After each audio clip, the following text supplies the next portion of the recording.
بسم اللہ الرحمن الرحیم۔ السلام علیکم۔ میٹروپولیٹن اسکول سے مس شازیہ کمال آپ سے مخاطب ہیں۔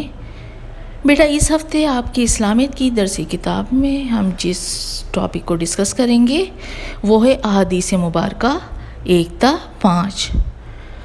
بیٹا احادیث مبارکہ 1 تا 5 میں جو پہلی حدیث جس کی وضاحت کریں گے اس کا ترجمہ کیا ہے؟ سب سے زیادہ فضیلت والا عمل لا الہ الا اللہ ہے اور بہترین دعا استغفار ہے۔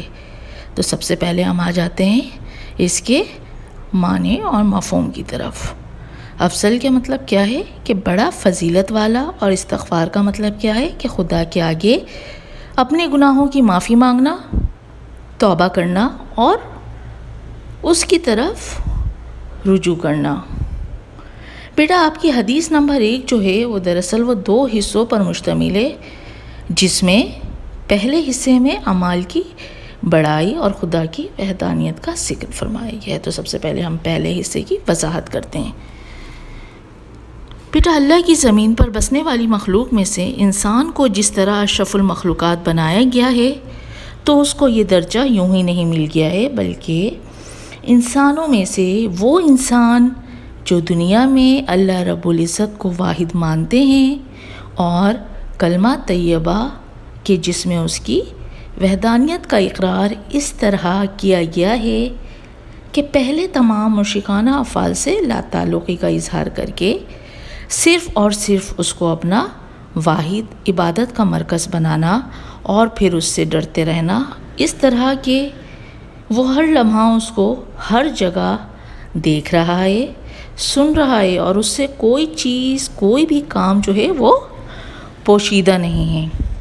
وہ کل کائنات کا اکیلا مالک ہے اور اس کی ذات کو نہ نیند آتی ہے نہ اونگ آتی ہے، اور اس کی کرسی آسمان اور زمین کے درمیان اس طرح محیط ہے کہ اس کی گرفت سے کوئی بھی کہیں بھی اور کسی وقت بھی نہیں بچ سکتا۔ اس کی پکڑ بہت وسیع ہے اور مضبوط ہے۔ بیٹا بندے کا عقیدہ اس بات پر پختہ ہونا چاہیے کہ اس کے اعمال خود بخود اس رب واحد کے احکام کے مطابق ڈھل جائیں تو بندہ بے تحاشا اس نظر نہ آنے والی ہستی سے پیار بھی کرے گا اور اس کے تابع بھی رہے گا۔ اپنی پیدائش سے ہر لمحے اس طرح غور و فکر کرے گا کہ اے میرے رب، تو نے مجھے باطل نہیں پیدا کیا ہے، بلکہ میری زندگی کا کوئی مقصد ہے، اور وہ مقصد تیری وحدانیت کو قبول کر کے اور عمل کر کے ہی بندہ جو ہے وہ پا سکتا ہے۔ تو بیٹا اس لیے ہمیں اللہ کی وحدانیت پر مکمل بھروسہ کرنا چاہیے اور اپنی زندگی کو اسی کے مطابق بسر کرنی چاہیے۔ بیٹا اس حدیث کے دوسرے حصے کی طرف آتے ہیں۔ حدیث نمبر 1 کے دوسرے حصے میں افضل اور بہترین دعا توبہ استغفار کو بتایا گیا ہے کہ جب بندہ اپنے رب کو واحد مان لیتا ہے تو بحیثیت انسان اپنی غلطیوں پر ابلیس کی طرح کرتا نہیں، بلکہ توبہ استغفار میں مشغول ہو جاتا ہے تاکہ اس کا رب اسے معاف کر دے، اس کے درجات کو بلند کر دے اور اس کا مقام بلند کر دے۔ رسول اللہ صلی اللہ علیہ وسلم جو کہ اللہ کے بہت پیارے نبی تھے، ان کا عمل توبہ استغفار ہی سکھاتا ہے کہ آپ صلی اللہ علیہ وسلم دن میں کئی مرتبہ بلکہ اٹھتے بیٹھتے چلتے پھرتے توبہ استغفار کیا کرتے تھے۔ اور جب آپ صلی اللہ علیہ وسلم سے صحابہ کرام کہتے کہ آپ صلی اللہ علیہ وسلم تو نبی ہیں، آپ تو بخشے ہوئے ہیں، تو آپ اتنا توبہ استغفار کیوں کرتے ہیں؟ تو آپ صلی اللہ علیہ وسلم کا جواب کیا ہوتا تھا کہ کیا میں اپنے رب کا شکر ادا نہ کیا کروں؟ تو بیٹا اس سے ہمیں پتہ چلتا ہے کہ توبہ استغفار صرف گناہوں سے معافی کا ذریعہ ہی نہیں بلکہ شکر گزاری کا بھی ذریعہ ہے۔ اس لیے ہمیں بھی اپنے زندگی میں اس کو شامل کرنا چاہیے زیادہ سے زیادہ، تاکہ ہماری زندگی میں بہتری آئے، ہماری زندگی میں جو ہے وسعت پیدا ہو۔ بیٹا یہ تھی آپ کی حدیث نمبر 1 کی وضاحت۔ اب ہم آپ کی اسلامیت کی درسی کتاب کی حدیث نمبر 2 کی ترجمے کی طرف آتے ہیں۔ حدیث نمبر 2 کا ترجمہ کیا ہے کہ علم کی طلب ہر مسلمان مرد و عورت پر فرض ہے۔ بیٹا علم کے حصول کے لیے ہمارے نبی پاک صلی اللہ علیہ وسلم نے فرمایا ہے کہ علم حاصل کرو ماں کی گود سے قبر تک۔ اللہ کے رسول صلی اللہ علیہ وسلم جو کہ ہمارے پیارے نبی تھے، لیکن اللہ تعالیٰ نے ان کو علم کے زیور سے آراستہ کر کے تمام کائنات کا معلم بنایا اور ان کی وجہ سے پوری کائنات پر سرداری بھی عطا کر دی۔ آپ صلی اللہ علیہ وسلم نے فرمایا کہ میں معلم بنا کر بھیجا گیا ہوں۔ آپ صلی اللہ علیہ وسلم کے ذریعے انسانوں کی رہبری اور بھلائی کا ذریعہ علم قرار دیا گیا، اور سب سے پہلی وحی کا لفظ ہی اقرا یعنی پڑھے، یعنی پڑھنے کا علم حاصل کرنے کا ہمیں حکم دیا گیا ہے۔ علم کے لغوی معنی جاننا اور سیکھنا ہے، اور اپنے اچھے برے کی پہچان کرنا۔ معرفت کا حصول علم میں ہی پوشیدہ ہے۔ جہالت سے جہالت کی تاریکی سے روشنی، اور معرفت میں آنے کا ذریعہ بھی علم ہی ہے۔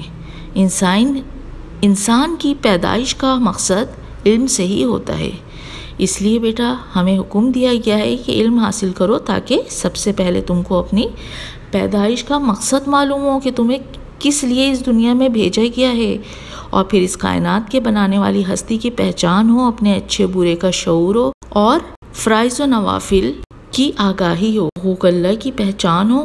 اور یہ صرف ہم کس طرح کر سکتے ہیں؟ صرف اور صرف علم کے ذریعے ہی یہ ہمیں حاصل ہوتی ہے۔ بیٹا جب ایک بندہ علم حاصل کرتا ہے تو صاف پتہ چلتا ہے کہ یہ باشعور پڑھا لکھا شخص ہے، اور اس کی سوچ، فکر، خیالات سب بدل جاتے ہیں۔ اس کے برعکس اگر ایک جاہل شخص اپنی زندگی جانوروں کی طرح بسر کرتا ہے، دنیاوی اور دینی علوم دونوں کا حصول ضروری ہے، اور یہی نہیں صرف دنیا کو حاصل کرنے کے لیے، بلکہ دنیاوی علم مخصوص طریقے سے حاصل کر لیا جائے، بلکہ دونوں علوم کو ساتھ ساتھ لے کر چلنے میں ہی ہمیں جو ہے کامیابی ملے گی اور کامرانی ملے گی۔ تو بیٹا اس لیے ہمیں ان دونوں علوم کو حاصل کرنا بہت ضروری ہے، تاکہ ہمیں کامیابی اور کامرانی حاصل ہو۔ بیٹا آپ کی حدیث نمبر 3، اس کا ترجمہ، تم میں سے بہتر وہ ہے جس نے قرآن سیکھا اور اسے دوسروں کو سکھایا۔ بیٹا قرآن کریم اللہ رب العزت کی الہامی کتابوں میں سے آخری کتاب ہے، جو رسول صلی اللہ علیہ وسلم پر نازل ہوئی۔ اس کتاب کے احکام کو موضوع بھی انسان ہی ہے، جس میں حکمیہ، انکاریہ، سوالیہ آیات ہیں۔ اس کے اندر انسان کی سیاسی، معاشی، سماجی، اخروی، دینوی اور سائنسی زندگی پر بحث فرمائی گئی ہے۔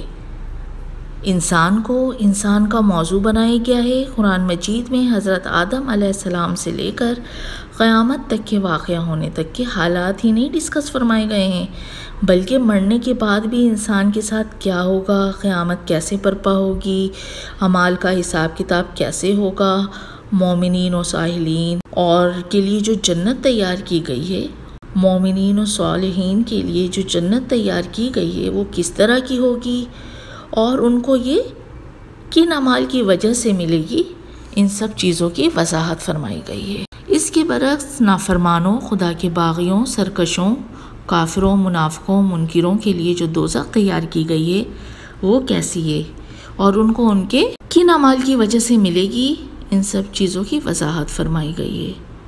بیٹا قرآن مجید میں ان سب چیزوں کی ایک ایک تفصیل سے ذکر فرمائی گیا ہے۔ قرآن مجید کو پڑھنے اور پڑھانے کا حکم دیا گیا ہے، اس کی تلاوت سمجھ بوجھ کر کرنے کا حکم دیا گیا ہے، تاکہ جب قرآن مجید کو پڑھا جائے اور سنا جائے، اس پر غور و فکر کیا جائے، تب ہی انسان کو پتہ چلے گا کہ اس کو کس طرح کے اعمال سے اپنا دامن بچانا ہے اور کون سے عمل کرنا ہے۔ نیکی اور بدی کی پہچان قرآن مجید کو پڑھنے اور پڑھانے سے ہی ہوتی ہے۔ اگر اس کو نہ پڑھا جائے تو انسان اندھوں، بہروں اور گونگوں کی طرح ہوتا ہے، اس کو شعوری زندگی حاصل نہیں ہوتا، اور انجام کار کیا ہوتی ہے کہ وہ بھٹکتے ہوئے شیطان کے راستے پر چل کر دوزخ میں جا گرتا ہے۔ اسی لیے اللہ کی نگاہ میں وہ لوگ بہتر ہیں جو خود بھی قرآن کریم کو سمجھ کر پڑھتے ہیں اور دوسروں کو اس کی تعلیم بھی دینے کا اہتمام کرتے ہیں۔ بیٹا نبی کریم صلی اللہ علیہ وسلم نے قرآنی تعلیمات کے لیے جو ہے ایک نشست صرف اسی مقصد کے لیے وقف کر دی تھی، جہاں پہ صحابہ کرام جو ہے قرآن پاک کو پڑھتے تھے، سمجھتے تھے اور اس پر غور و فکر کرتے تھے۔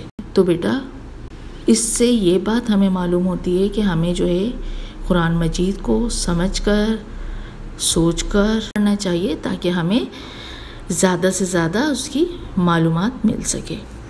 اب بیٹا آ جاتے ہیں حدیث نمبر 4 کی طرف۔ حدیث نمبر 4 کا ترجمہ کیا ہے کہ جس نے مجھ پر ایک مرتبہ درود بھیجا، اللہ نے اس کے لیے عافیت کا ایک دروازہ کھول دیا۔ بیٹا آپ کی اس حدیث نمبر 4 میں درود و سلام کی اہمیت اور فضیلت بیان کی گئی ہے۔ بیٹا جب انسانوں پر، خاص کر ان بندوں پر جن کو کسی نبی کی ہدایت و تعلیم سے ایمان کی دولت عطا ہوئی اور وہ اللہ کے بعد نبی کا احسان مانتے ہیں اور ان کی اتباع کو اپنی زندگی کا مقصد بنا لیتے ہیں کہ یہی اللہ کا حکم ہے اور ہمیں یہی کرنا ہے، تو امت محمدیہ کو رسول اللہ صلی اللہ علیہ وسلم کے ذریعے تاریکی سے نکلنے اور ایمان حاصل کرنے کا موقع ملا۔ ایمان کی دولت کا حصول اللہ واحد کی پہچان چونکہ ہمیں پیارے نبی صلی اللہ علیہ وسلم کے ذریعے ملی، لہٰذا امت محمدیہ پر یہ فرض عائد ہوتا ہے کہ وہ اللہ کے ساتھ رسول اللہ صلی اللہ علیہ وسلم کی اطاعت کریں اور اس کا شکر ادا کریں۔